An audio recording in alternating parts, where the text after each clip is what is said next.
wanted to read a little bit about Swami Kriyananda's first meeting with Anandamoyee, which is in this book, Visit to Saints of India. Has several places where he talks about Anandamoyee, a few places. And this was the first time Swamiji came to India, I believe, and they were in Kolkata, and they got to hear that Anandamoyee was in town. And he was with some members of SRF, and then a friend of them called Mohini basically said that Anandamoyee was in town, and Swamiji right away said, let's go. Even though there was not much time left for her to see people, she said, let's go, let's meet the saint right away. And he alone went with this friend Mohini. And this, after going to the place and sitting at the back because he wanted to be unnoticed, this is what happened. When the satsang finished, Swamiji started thinking to himself, it would have been nice to exchange just a glance with her, even a loving smile. But she was gone now, and who was I anyway to expect any favors? I contented myself with the inner blessings I knew I'd receive. He was just meditating at the back while Anandamoyee was in the front. I continued meditating for several minutes. Then Mohini tapped me on the arm. I am going to inquire if the mother can be persuaded graciously to come out again and meet you. No, I exclaimed. Please don't. It will be too much of an imposition. Her evening with the public is over. Who am I to deserve special favors? But Mohini lovingly disregarded my reluctance. He knew what I really wanted. Approaching one of the mother's devotees, he made his request. Presently, word came back that she will see me. I went and stood by the door of her room, my heart beating with a mixture of dread and joy. As I stood there, Sri Anil Ganguly, a devotee of the mother, sounded a note of mock warning. Beware of the cobra's poison. Once you get it into your system, you may never be able to get it out again. Presently she came out. Sweetly she asked where I had come from, how long I had been in India, and few questions of a general nature. I told her that I am a disciple of Paramhansa Yogananda, adding that, thanks to him, all of us in his ashrams in America felt great love for her. And now you could say it's in America, in Europe, and even in India because of Master. At this, she smiled appreciatively, then added quietly, there is no love except the love of God. Without his love, it is not possible to love people.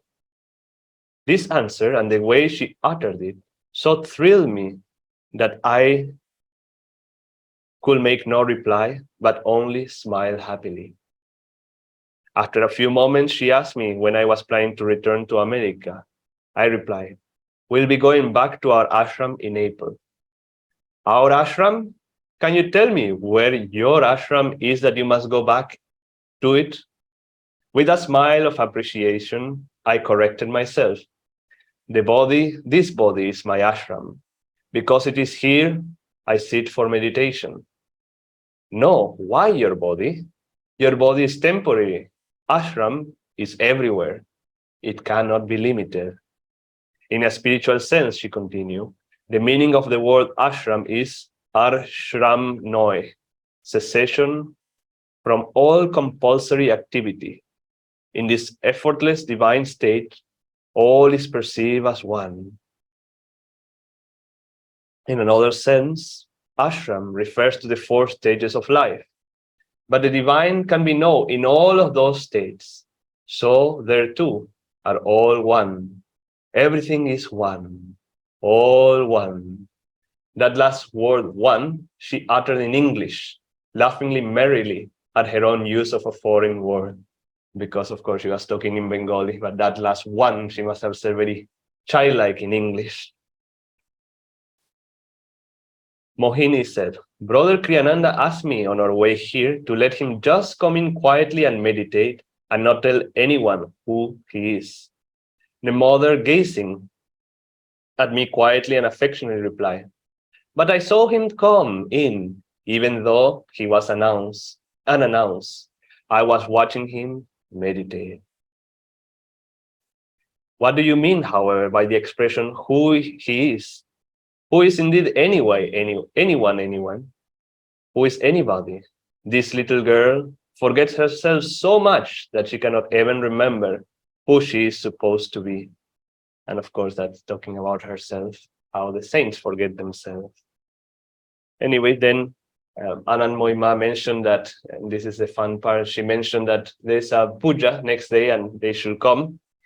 And then Mohini said how actually Swami Kriyananda had to go to, she said, but our brother's difficulty is that he is scheduled to leave for Madras on Friday morning. And Swamiji say impulsively and into, I am supposed to leave then, but I am seriously considering postponing the journey. Everyone, including the mother, laughed appreciatively. Sri Ganguly remarked, aha, what did I say? The cobra poison has begun to take effect. Everybody laughed again, because of course, Swamiji, we know, he wasn't able to bring himself out of the presence of Anandamoyee. So much joy and love he felt emanating from her. We know that he had a special relationship. He said that when he was with Master, he was too spiritually immature, and he was in so much awe of Master that he could not be as natural as he would have liked. But with Anandamoyee, he could have that relationship of, father and son, so father and daughter, I mean, daughter and son, as one would say. And in fact, he was known among the mother and son. Oh, mother and son. Yeah. Sorry, mother and son. And he was known among the devotees of Anandamoyee to be like his little child. And that Anandamoyee told him that some people had been with her for 20 years or more, but no one had taken as much from her as Swami Kriyananda was able to take, or maybe few people had been able to take as much, because he was really seeing her as the Divine Mother expressed in front of him. But very interestingly, I wanted to read this also because Anandamoyee was like that, even in the excerpt that we have when she met Master, that I was always the same, it's all one. And it reminds me that, we always think of the mother just like, love and kind of frou-frou, kind of, lovey-dovey, but it's not that, first of all. And that love can actually be very impersonal, that it says, what is love? There only is the love of God. We cannot love anything. What is this ashram you are talking about? Who am I? Who are you? All these expressions are also expressions of the Divine Mother, that impersonal love that is tremendous, that Swamiji could not get away from, but it doesn't express itself only in the way that we think it ought to express itself.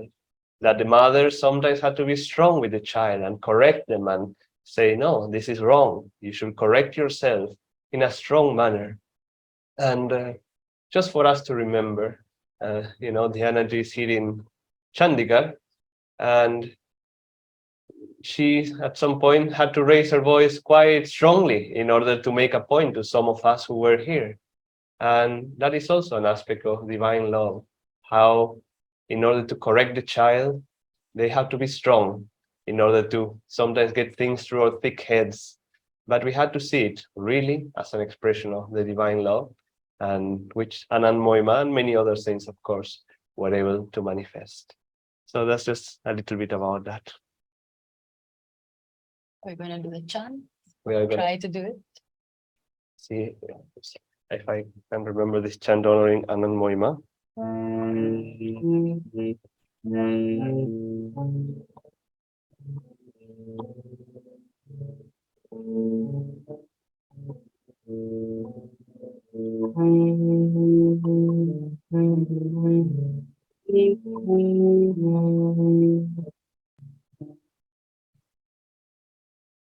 Bhaja Manama. We'll just do it for a few minutes.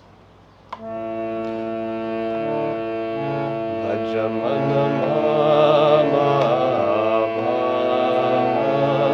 Bhaja Manama, Bhaja Manama, Bhaja Manama.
Anandamoyee Ma,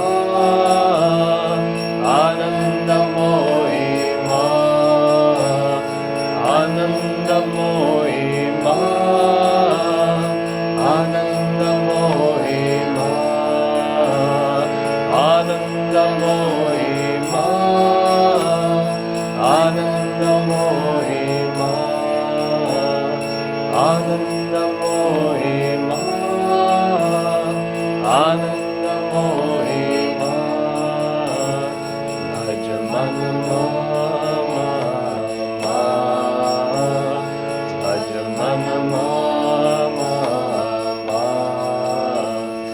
Bhajamana Mama Ma, Bhajamana Mama Ma, Anandamoyee Ma, Anandamoyee Ma, Anandamoyee Ma, Anandamoyee Ma, Anandamoyee Ma, Anandamoyee Ma, Anandamoyee Ma, Anandamoyee Ma, Bhajamana Mama Ma, Bhajamana Mama Ma.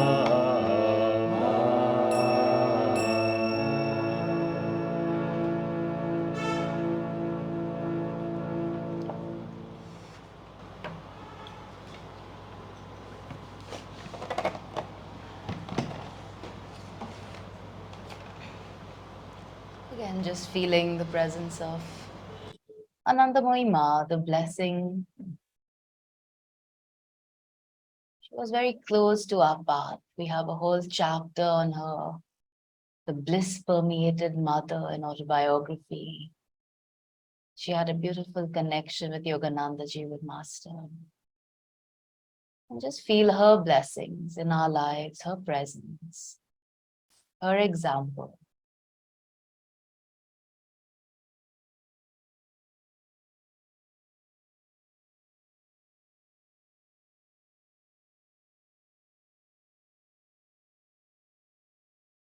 This next chant, Thousands of Suns, again by Yogananda ji. It's again like Baraquiel was saying, all of us, I think, have a connection with the Divine Mother in some way.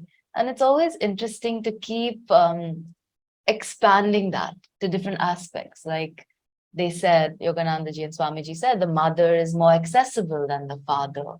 So to call on the mother, especially, let's say if you're going through something challenging, call on her sometimes to soften the intensity. Somebody recently told me that, when you have a very intense time, I found it helpful. They were suggesting pray to the mother in the form of Kali to soften the intensity of that experience that you're having right now. And somehow I've always related this chant. I know there are many aspects to this chant, thousands of sounds, but I've always related it with that, in the darkness, if I can remember to call to the mother, thousands of suns and moons, a lot of light is revealed. And in fact, it's not as dark as it seems. But if I forget to call on the mother aspect, if I forget to call on the divine, it can get darker than it seems. And so just in the darkness, to remember to call on the mother aspect. And like you were saying, sometimes we need to have those hard knocks and hear it strongly. And I was thinking also of the time where Swamiji again was kicked out of SRF. And one thing he did was write to Anandamoyee Ma about that. And Anandamoyee Ma's only reply to him was, take this as your guru's blessing. And, in that moment, I suspect Swamiji might have wanted to hear something more consoling or, something more like, oh, my child or something. But take it as your guru's blessing. And he said in time, in fact, he came to see that that was true.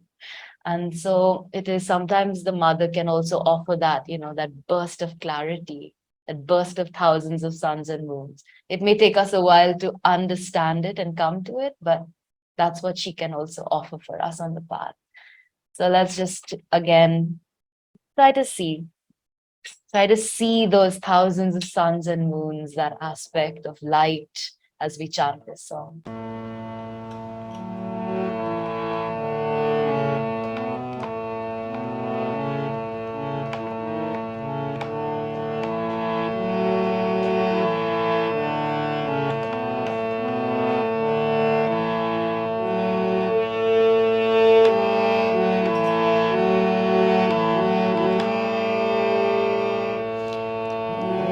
Tells me thou art dark, O my Mother Divine. Who tells me thou art dark, O my Mother Divine? Thousands of suns and moons from thy body do shine. Thousands of suns and moons from thy body do shine. Who tells me thou art dark, O my Mother Divine? Who tells me thou art dark, O my Mother Divine? Thousands of suns and moons from thy body do shine. Thousands of suns and moons from thy body do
Continue to visualize the light, the immense light, the immense joy that we experience when we call on the Mother, when we tune into her presence. Underneath every experience, every aspect of beauty, all nature around us, all people, all situations, it's all her show. We're just playing our part. And you can keep your eyes closed, and I wanted to share with you from Swamiji. This is from a letter he wrote many years ago to somebody who had asked him, am I making spiritual progress? Can you please tell me? I don't know if I'm even progressing on the path. And so he ended up through that writing a very long letter. In fact, when he was in Self-Realization Fellowship, SRF at that time. So one of the things that he mentions is, we think that, oh, I'm working in, let's say he gives the example of a printing department and I'm rushed with deadlines. So how can I think of Divine Mother? And you can think of yourself. I have so and so and so and so responsibility. I have so many deadlines. I have so much to do. How can I think of Divine Mother? And he says, often the mind tends to say, let me wait until things go a little more slowly and then I'll think of Divine Mother. But he says, we must discipline the mind. Divine Mother has given us a project more urgent than the printing of any book. And that is to learn to live constantly in the consciousness of her. Her deadline of death is more important and less alterable than any publishing date. And so for us to keep in mind, to think of God, be drunk with his love. It's the first and the greatest work that we need to do, isn't it? And in that alone, Swamiji says, is the work. So with that in mind, he gives us a very beautiful image here of how to tune into the Divine Mother and how to bring her into all our activities, even those which require a lot of concentration of mind, of body, but even those which are more mundane, where you can more easily go into thinking of the divine. And so he says, let's suppose that you go for a walk. Mentally try to share every movement, every sense impression that you see around you, every thought with Divine Mother. Ordinarily, we may consider most of our thoughts too trivial to share with Divine Mother. My impressions are too trivial. But that's how we cut ourselves off from Divine Mother.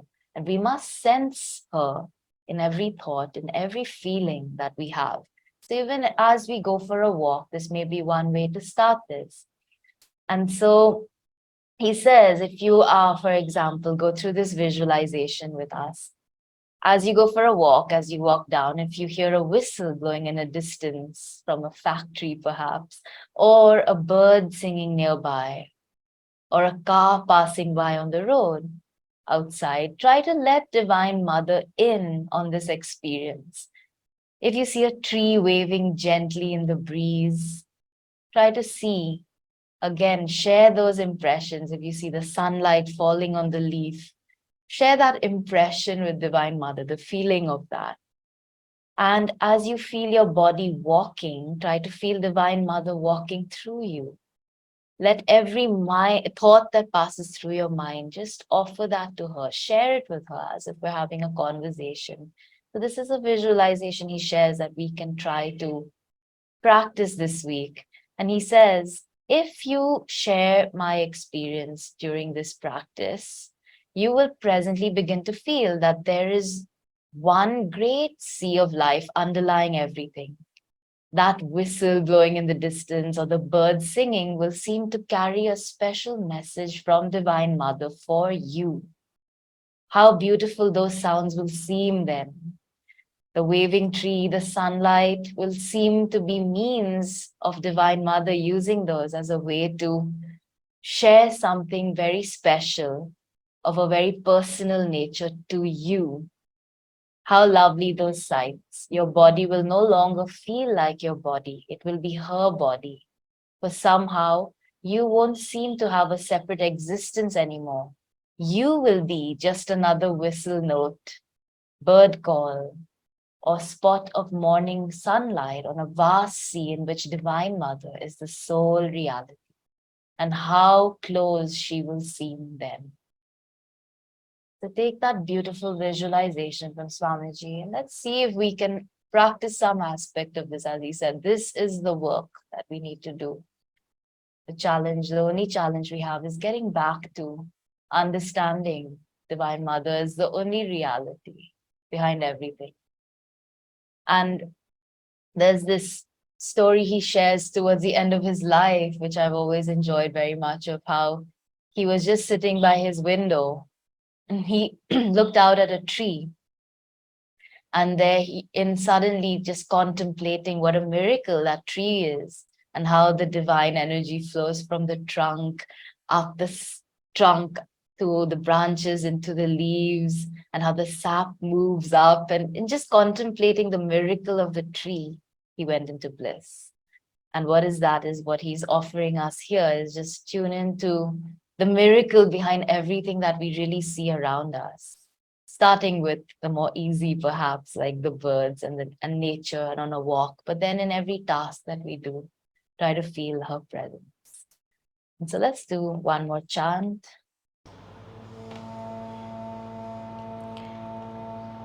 Let's do engrosses the bee of my mind.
You just keep your eyes closed for a few moments, tuning into that energy of Divine Mother once again, feeling permeating your entire body, your heart.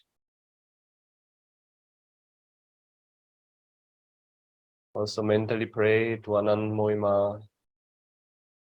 Honor her with devotion for what she represents. As she said, she was no one, just a little girl, a little children of the divine, a little child. And so we too are children of the divine and should aspire to live more with that awareness that the Mother is always there. Like our earthly mother, she's even closer, even more present, even more listening to us because she knows our hearts.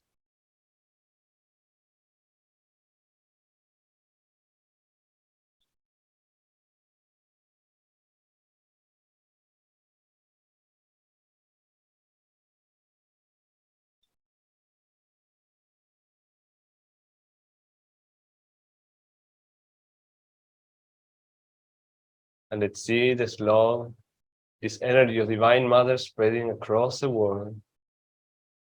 Which Swamiji said how important it is to bring this consciousness into the world more and more.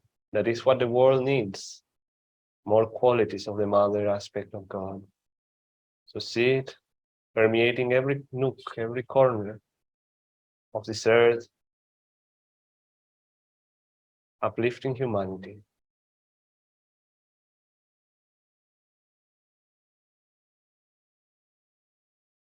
Let us pray. Divine Mother, thou art omnipresent, thou art in all thy children. Manifest your healing presence, your light and love in all bodies, minds, and souls. Throw our hands together, gathering the blessings and sharing them with the entire world.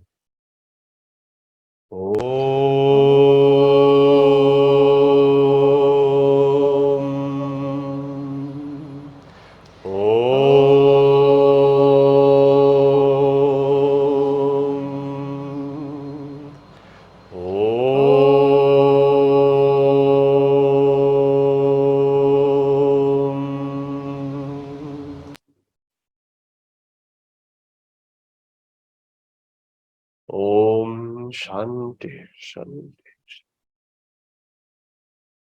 Thank you all so much for joining, and do offer a special prayer, tuning a little bit to Anandamoyee. Read that chapter in the autobiography of a yogi, or again from this book, Visit to Saints of India, or any other book that you have, and tune in until now. Have a blessed week.